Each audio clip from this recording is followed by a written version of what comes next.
Doctors, coming to synthesis of thyroid hormones.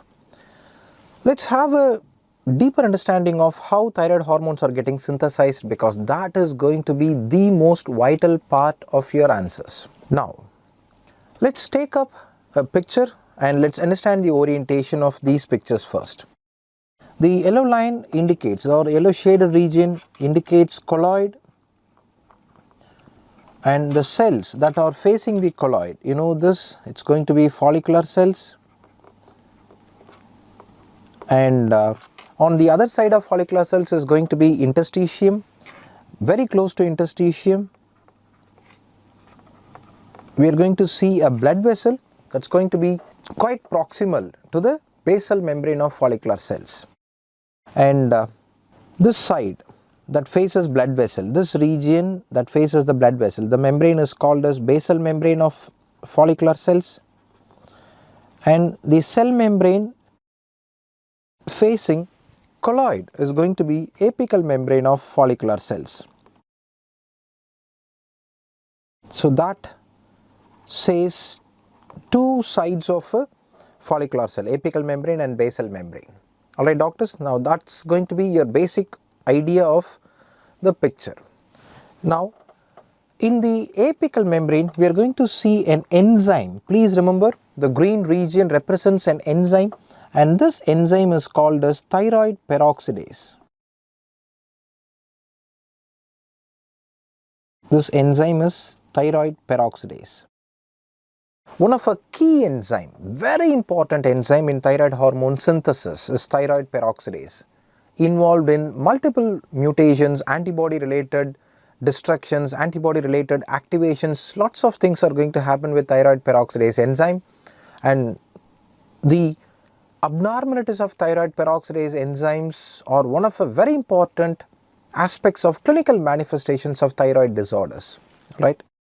So people, a very important enzyme, thyroid peroxidase. I repeat, this enzyme is located in apical membrane of follicular cells.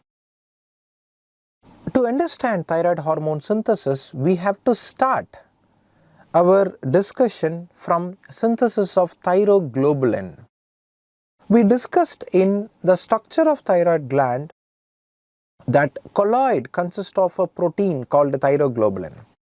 Thyroglobulins themselves are getting synthesized in follicular cells. We are going to see a organelle inside the follicular cell, and this organelle is going to be endoplasmic reticulum. In the endoplasmic reticulum, there is going to be synthesis of thyroglobulin molecule, and let me take up thyroglobulin like this, doctors. Now this picture indicates thyroglobulin molecule. In the thyroglobulin molecule, we have already saw this, isn't it? The thyroglobulin molecules are made of amino acids, and these amino acids are tyrosine. So every single green dot in this picture represents tyrosine amino acid, doctors, amino acid tyrosine. As the endoplasmic reticulum forms the thyroglobulin protein, the thyroglobulin is in turn exocytosed into the colloid. Alright people, so please remember, there is going to be exocytosis of the thyroglobulin molecule, exocytosis of thyroglobulin molecule from the endoplasmic reticulum into the colloid. So that's how the thyroglobulin molecule is getting transported from the follicular cell into the colloid. It's an exocytosis. That's step 1 of thyroid hormone synthesis. Now, the thyroglobulin protein has to get iodized so that it turns into thyroid hormone. So where does iodine comes into this picture? As we consume iodine from the stomach, from the duodenum, jejunum, the iodine is going to be absorbed. The iodine that got absorbed from GIT gets into the blood vessels, and blood vessels are going to have iodine in combination with a protein called albumin. Please remember, the iodine that we ingest through food is getting absorbed in GIT. Once it gets into the circulation, the molecule iodine is not going to stay free. It is not going to stay free. Rather, iodine is always seen in combination with a protein, a plasma protein called albumin. So in the blood doctors, we are going to find albumin taking up the iodine, alright.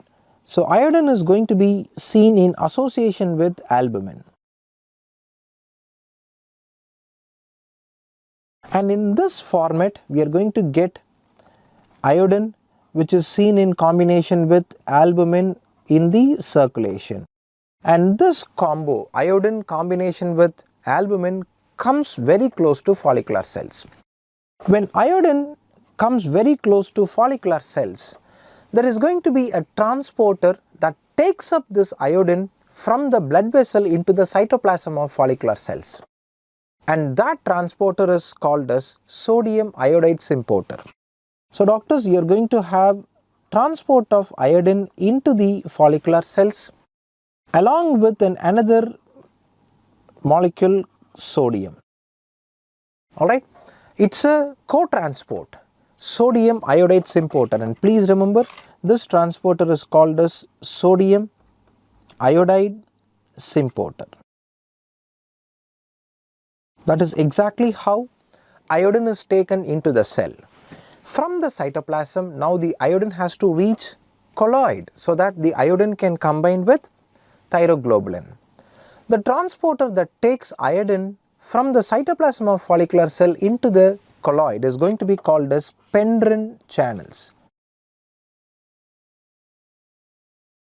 This channel is called as pendrin channel, and it is this pendrin channel that takes this iodine and transports the iodine into the colloid, doctors. It transports the iodine into the colloid.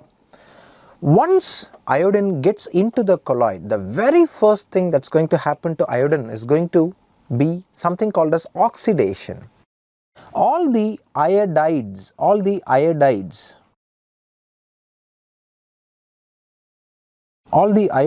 are getting converted into iodine.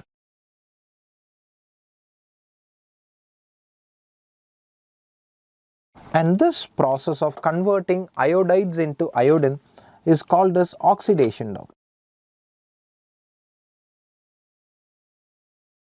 The process of oxidation, which involves conversion of iodide to iodine, is mediated by the enzyme thyroid peroxidase. Thyroid peroxidase facilitates conversion of iodide into iodine, and I repeat, this process is what is called as oxidation.